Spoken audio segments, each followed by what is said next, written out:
اعوذ باللہ من الشیطان الرجیم بسم اللہ الرحمن الرحیم وَكَأَيٍّ مِّن قَرْيَةٍ عَتَتْ عَنْ أَمْرِ رَبِّهَا وَرُسُلِهِ فَحَاسَبْنَاهَا حِسَابًا شَدِيدًا وَعَذَّبْنَاهَا عَذَابًا نُكْرًا۔ کتنی ہی بستیوں کے رہنے والوں نے اپنے پروردگار اور اس کے رسول کے احکام سے سرتابی کی، پس ہم نے ان کا سخت ترین محاسبہ کیا اور ان پر سخت عذاب نازل کیا۔ یہ سورۃ طلاق کی 8ویں آیت ہے۔ اس میں اللہ تعالیٰ مختلف بستیوں کے اوپر جو عذاب آیا تھا ان کی نافرمانیوں کی وجہ سے اللہ کی اور رسولوں کی تکذیب کی وجہ سے اس کا تذکرہ فرما رہے ہیں کہ ایک تو حاسبناہا حسابا شدیدا فرمایا، یعنی ہم نے ان کا حساب لیا، محاسبہ کیا سخت ترین۔ اس کا مطلب یہ، اس سے مراد آخرت کا عذاب ہے یہ، اور وَعَذَّبْنَاهَا عَذَابًا نُكْرًا، اور ان پر سخت عذاب نازل کیا۔ دونوں کا تذکرہ اللہ تعالیٰ فرما رہے ہیں، دنیا میں بھی پکڑ جو اللہ کی نافرمانی کرتے ہیں، اور پھر ان کے آخرت کے لیے تو اللہ تعالیٰ نے یہ فرما دیا کہ ہم نے ان کا حساب لیا، یعنی گویا کا حساب لے لیا ہے ہم نے ان کے لیے سزا متعین کر دی ہے۔ یعنی اس کا مطلب یہ ہے کہ ان کے نامہ اعمال میں لکھا جا چکا ہے کہ اب ان کے لیے عذاب ہے ہی، اس سے ان کو کوئی بچا نہیں سکتا۔ وَعَذَّبْنَاهَا عَذَابًا نُكْرًا فرمایا اس کے بعد، اور ان پر سخت عذاب نازل کیا۔ فَذَاقَتْ وَبَالَ أَمْرِهَا وَكَانَ عَاقِبَةُ أَمْرِهَا خُسْرًا، پس انہوں نے اپنی بدعمالیوں کا مزہ چکھ لیا اور انجام کار بڑے ہی نقصان میں رہے۔ یعنی دنیا میں بھی ان کو اللہ تعالیٰ نے مزہ چکھایا۔ وَلَنُذِيقَنَّهُم مِّنَ الْعَذَابِ الْأَدْنَىٰ دُونَ الْعَذَابِ الْأَكْبَرِ لَعَلَّهُمْ يَرْجِعُونَ۔ سورہ الف لام میم سجدہ 21ویں پارے میں اللہ تعالیٰ فرماتے ہیں کہ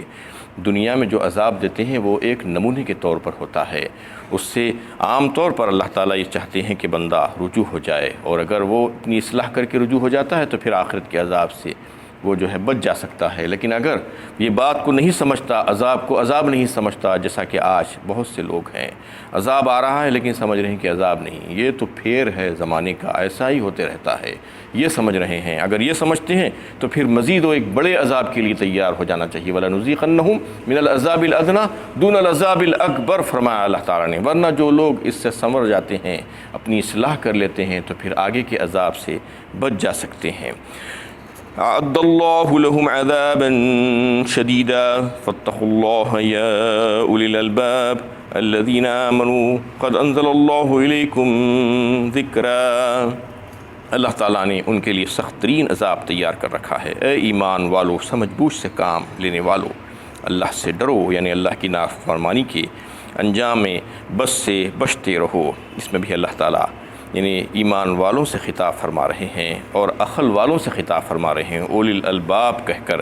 کہ دیکھو جو عقل ہم نے تم کو دی ہے اس کا صحیح استعمال کرو، اور اس کا استعمال کرتے ہوئے اپنے خالق اور مالک کو پہچانتے ہوئے اس پر ایمان لاؤ، اس پر یقین رکھو، اور پھر اس کی نافرمانی سے بچو، اس کی فرمانبرداری اطاعت میں اپنی زندگی کو گزارو، نہیں تو پھر جو ہے فَكُلًّا أَخَذْنَا بِذَنبِهِ فَمِنْهُم مَّنْ أَرْسَلْنَا عَلَيْهِ حَاصِبًا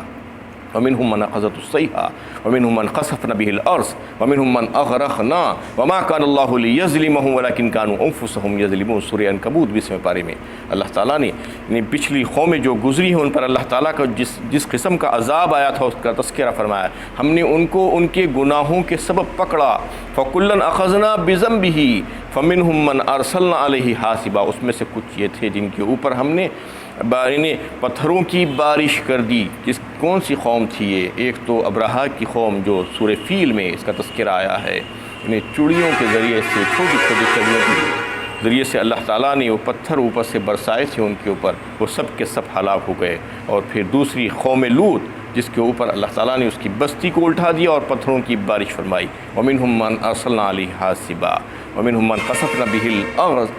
کہا، وَمِنْهُم مَّنْ أَخَذَتْهُ الصَّيْحَةُ کہا۔ قوم سمود کا تذکرہ ہے اس میں۔ قوم سمود کے اوپر اللہ تعالیٰ نے ایک ایسی جو ہے آواز بھیجی، زلزلہ آیا تو وہ سب کے سب ہلاک ہو گئے، اور پھر زمین میں دھسا دیا جس کا تذکرہ جو ہے کیا گیا تو وہ قارون کے اوپر آیا اور دیگر قوموں کے اوپر آیا۔ وَمِنْهُم مَّنْ خَسَفْنَا بِهِ الْأَرْضَ وَمِنْهُم مَّنْ أَغْرَقْنَا، اور پھر ہم نے ان کو جو ہے پانی میں ڈبو دیا، غرق کر دیا۔ وہ ایک تو قوم نوح ہے جو ہے اس کو، اور ایک جو ہے قوم فرعون ہے جس کو اللہ تعالیٰ نے پانی میں ڈبو کر ہلاک کر دیا۔ تو یہ تمام قومیں اللہ تعالیٰ فرما رہے ہیں کہ انہوں نے اپنے اوپر ظلم کیا تھا، اللہ تعالیٰ نے ان کے اوپر ظلم نہیں کیا بلکہ خود یہ ظالم تھے۔ تو اس طریقے سے اللہ تعالیٰ اس میں متنبع کر رہے ہیں ان اہل ایمان کو جو عقل والے ہیں، یا اولی الالباب کہہ کر جو ہے ان کو مخاطب کیا جا رہا ہے کہ تم لوگ ایسے کام مت کرو۔ قد انزل اللہ الیکم ذکرا، اللہ تعالیٰ نے تمہارے پاس نصیحت کی کتاب نازل کی ہے۔ یہ کون سی کتاب ہے؟ جو کتاب ہدایت ہے، سراسر چشمہ ہدایت ہے سارے لوگوں کے لیے، نصیحت ہے اس میں ان تمام لوگوں کے لیے جو اس کو پڑھ کر سمجھنا چاہتے ہیں، جو اس پر ایمان لاتے ہیں اور جو اس پر یقین کرتے ہیں۔ رسول یتلو علیہم آیات اللہ مبینات، اور ایک ایسا رسول بھی بھیجا ہے جو تمہیں اللہ تعالیٰ کے واضح احکام سناتے ہیں۔ لیخرج الذین آمنوا وعملوا الصالحات من الظلمات الی النور، تاکہ ان لوگوں کو جو ایمان لائے اور نیک عمل کرتے رہے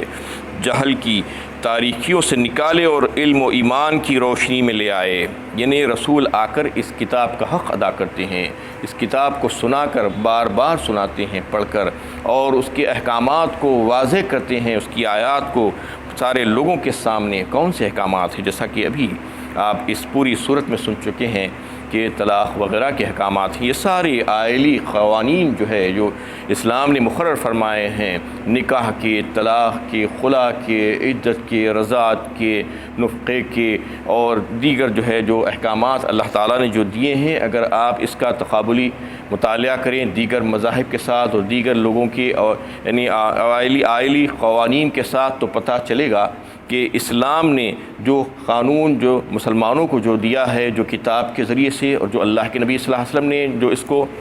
سمجھایا ہے، وہ 1500 سال پہلے جس کو جو ہے ہم کو دے دیا گیا تھا، وہ ایسا بہترین اور معقول اور معتدل قانون ہے، اور ایسا جو ہے سارے معاشرے کے لیے مفید ہے اور بہترین ہے کہ اس جیسا قانون کسی اور مذہب میں آپ کو نہیں ملے گا۔ کوئی بھی اہل علم، کوئی بھی مذہب سے تعلق رکھنے والا انسان یعنی بالکل کھلے ذہن کے ساتھ اگر اس کا مطالعہ کرے گا تو اس کو معلوم ہوگا کہ دیگر کوئی مذہب میں جو ہے ایسا قانون نہیں ملے گا جس میں اس قسم کی جو ہے رعایتیں رکھی گئی ہے، انسانی فطرت سے میل کھاتی ہوئی باتیں ہیں اور معاشرے کی بھلائی کی باتیں ہیں۔ آپ خود جان سکتے ہیں کہ ہمارے اہل وطن جو ہے، برادران وطن، ان کے پاس جو ہے کیسے کیسے قوانین ہیں، آئلی قوانین، جس میں جو ہے عورت کا کیا مرتبہ ہے اور کیسا ان کے ساتھ یعنی صدیوں سے ظلم و زیادتی ہوتی جا رہی تھی کہ عورت کی، لڑکی کی شادی کے وقت وہ کیا کہتے تھے؟ کنیا دان کہا جاتا تھا اس کو۔ لڑکی کو دان دے رہے ہیں،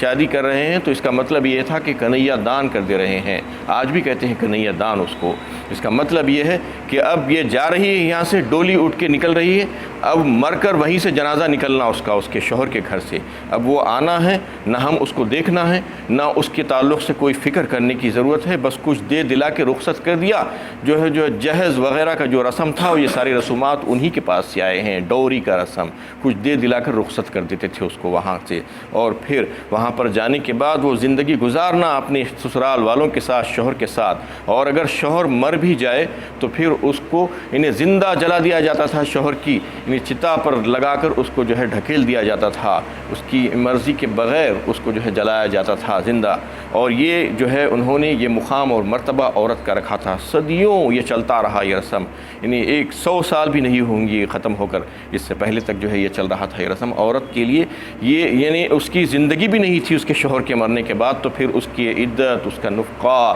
اور اس کے سارے حقوق کی بات کہاں سے آتی تھی؟ اس کے دوسری شادی، دوسرے نکاح کی بات کہاں سے جو ہے اس کو حق مل سکتا تھا؟ ویسے ہی جو ہے عورت کا مقام و مرتبہ اسلام نے جو اس کو عطا فرمایا ہے، اس کی ماں کے لیے جو ہے جو رتبہ عطا فرمایا ہے، کیسا مقام و مرتبہ دیا ہے، عورتوں کی کیسی عزت و تکریم اللہ تعالیٰ نے بیان فرمائی ہے قرآن میں۔ ایسے ہی جو ہے جو یعنی حقوق جو عورت کو دیے گئے ہیں، اس میں وراثت کے قوانین جو ہے بیان کیے گئے ہیں، مکمل طور پر عورتوں کو ان کے حق دیے گئے ہیں، جیسا کہ دوسرے مذاہب میں جو ہے عورتوں کے لیے کچھ بھی نہیں ہے۔ ان کو جو ہے ان کے ماں باپ اور ان کے دیگر رشتہ داروں کے مرنے کے بعد جو ان کے تعلق سے جو ہے جو پیسہ اور جو جائیدادیں اور جو دیگر چیزیں وہ چھوڑ کر مرتے ہیں، اس میں سے عورتوں کے لیے کچھ بھی نہیں تھا۔ آج بھی جو ان کو جو مل رہا ہے وہ انہیں غیر منصفانہ ہے، برابر نہیں ملتا ہے، جیسا کہ اسلام نے بہترین طور پر وراثت کا قانون جو ہے بنایا ہے، قانون وراثت۔ تو اس طریقے سے جو ہے بہت سی ایسی چیزیں ہیں، اگر آپ دیکھیں تو اسلامی قوانین جو ہے، آئلی جو قوانین ہیں اور دیگر جو ہے جو جرائم کے تعلق سے جو سزاؤں کا جو تذکرہ ہے، جو قوانین جو بنائے ہیں اللہ تعالیٰ نے، تعزیری سزائیں ہیں اور جو ہے جو حدود مقرر کی ہیں، ان تمام کو اگر آپ مد نظر رکھیں، دیکھیں تو پتہ چل سکتا ہے آپ کو کہ یہ واحد جو ہے مذہب ہے، جو آسمانی مذہب ہے، آفاقی مذہب ہے، جس میں جو ہے ہمارا خالق و مالک اللہ تعالیٰ رب العالمین جو ساری کائنات کا مالک ہے اور فرمان روا ہے، وہی اس چیز کو جو ہے انہیں بھیج سکتا تھا۔ اس کے علاوہ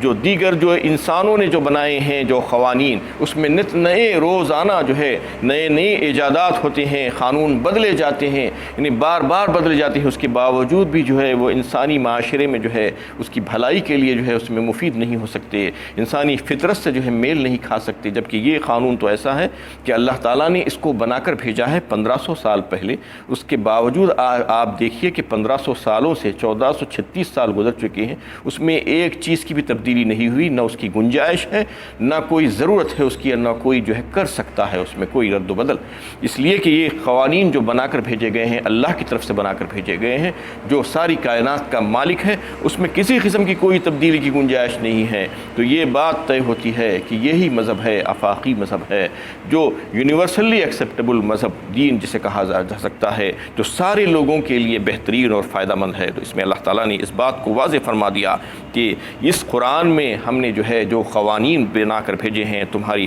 لیے، ساری انسانیت کے لیے اس میں ہدایت ہے۔ وَمَن يُؤْمِن بِاللَّهِ وَيَعْمَلْ صَالِحًا يُدْخِلْهُ جَنَّاتٍ تَجْرِي مِن تَحْتِهَا الْأَنْهَارُ خَالِدِينَ فِيهَا أَبَدًا قَدْ أَحْسَنَ اللَّهُ لَهُ رِزْقًا۔ اور جو کوئی اللہ پر ایمان لائے اور نیک عمل کرتے ہیں تو اللہ تعالیٰ اس کو ایسی جنت میں داخل کریں گے جس کے نیچے نہریں بہتی ہوں گی، جس میں وہ ہمیشہ ہمیشہ رہے گا۔ اللہ تعالیٰ نے ایسے شخص کے لیے کیا ہی اچھا رزق رکھا ہے۔ اللہ تعالیٰ کے انعامات ہیں ان تمام لوگوں کے لیے جو اللہ تعالیٰ کی فرمانبرداری کرتے ہیں اس دنیاوی زندگی میں، تو پھر اللہ تعالیٰ فرماتے ہیں کہ ان کے لیے جنتیں ہوں گی جہاں پر بے شمار جو ہے انعامات ان کے لیے ہوں گے اور رزق ہوگا بہترین ان کے لیے۔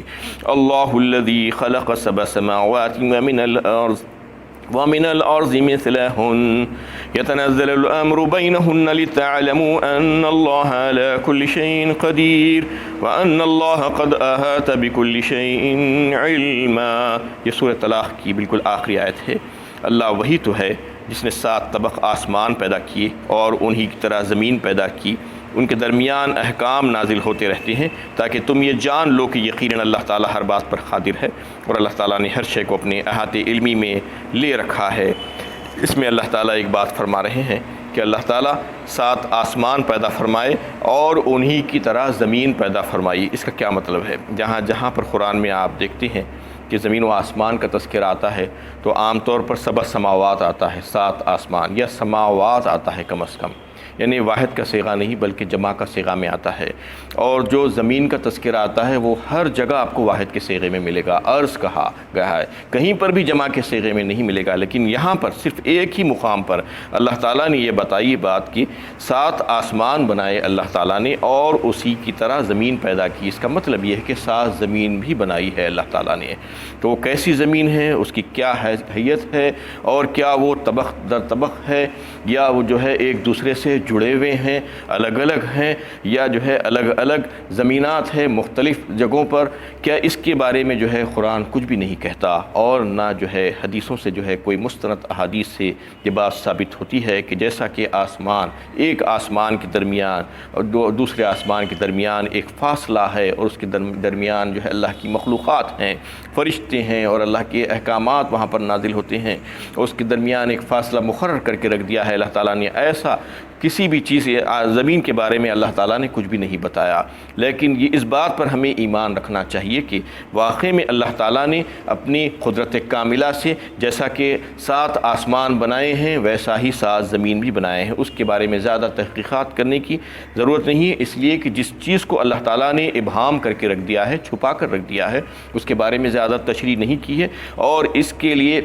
اس کو جاننا ہمارے لیے ایمان میں کوئی کمی یا اضافے کا سبب نہیں بن سکتا، تو اس کے پیچھے ہمارا وقت ضائع کرنا بیکار ہے۔ یعنی جہاں جہاں پر قرآن میں ایسے متشابہات جو باتیں جو ہے مبہم ہیں، اس کے بارے میں زیادہ تحقیقات کرنے کی ضرورت نہیں ہے۔ جہاں پر قرآن اور حدیث خاموش ہے، اس کو بھی ہم کو جو ہے صرف اس پر ایمان رکھنا چاہیے کہ واقعی میں اللہ تعالیٰ نے ایسا کیا ہے، 7 آسمان جیسے بنائے ہیں ویسے ہی 7 زمین بھی بنائے ہیں، اور پھر فرما دیا کہ یتنزل الامر بینہن لتعلموا ان اللہ علی کل شیء قدیر۔ ان کے درمیان اللہ تعالیٰ احکام نازل کرتے رہتے ہیں، اس کے درمیان احکامات بھی نازل ہوتے رہتے ہیں۔ کس قسم سے احکامات ہوتے ہیں؟ جیسا کہ 2 قسم کے احکامات ہیں، تشریعی احکامات اور تکوینی احکامات۔ تشریعی احکامات تو تمام یعنی جو مخلوقات اللہ تعالیٰ کی جو مکلف ہے، انسان اور جن، ان کے لیے اللہ تعالیٰ تشریعی احکامات آسمان سے فرشتوں کے ذریعے سے انبیاء کرام تک نازل فرماتے ہیں، تاکہ ان کو ساری باتیں معلوم ہو، عقائد کی، عبادات کی، معاملت کی، اخلاق کی، معاشرت کے بارے میں، اور پھر ان کو بتایا جاتا ہے کہ یہ اس کی اختیار کرنے کی وجہ سے تم کو ثواب ملے گا، اور اس کو ترک کرنے کی وجہ سے تم کو عذاب ملے گا۔ ویسے ہی تکوینی احکامات ہے، زندگی اور موت کے احکامات، عزت اور ذلت کے احکامات ہیں، ترقی اور زوال کے احکامات ہیں۔ بہت سی ایسی چیزیں جو ہوتی ہیں جو ہے جس کا انسان کو علم نہیں ہوتا، وہ ساری چیزیں تکوینی امور ہوتے ہیں، وہ بھی احکامات اللہ تعالیٰ ساری مخلوقات کے لیے بھی جاتے ہیں۔ تو اس میں اللہ تعالیٰ نے یہ بیان فرما دیا کہ 7 آسمان جیسے ہیں ویسے ہی زمین بھی بنائی گئی ہے، اس میں احکامات بھی نازل ہوتے ہیں۔ اور اس پوری صورت میں طلاق کے متعلق احکامات آئے، اللہ تعالیٰ کی جو پسند ہے اس کو ظاہر فرما دیا گیا کہ طلاق کا جو انہیں حکم جو دیا گیا ہے، اور جو اس کے لیے اللہ تعالیٰ نے جو حلال رکھا ہے، ان تمام حلال کردہ چیزوں میں سب سے زیادہ ناپسندیدہ چیز کوئی اللہ کے نزدیک ہے تو وہ طلاق ہے۔ اس کو بالکل آخری حد پر رکھنا ہے، اس کو کھیل مذاق نہیں بنانا ہے، اور لوگوں سے انتقام لینے کی خاطر غصے میں آ کر عورتوں کی زندگی کو تباہ کرنا اور بچوں کی مستقبل کو جو ہے تاریک کر دینا اللہ تعالیٰ کی یہ چاہت نہیں ہے۔ اللہ تعالیٰ تو چاہتے ہیں کہ سب مل جل کر رہیں۔ جب رشتہ ازدواج ہو تو عورت اور مرد دونوں ایک دوسرے کے ساتھ ایک دوسرے کا لحاظ کرتے ہوئے زندگی گزاریں۔ وآخر دعوانا ان الحمد للہ۔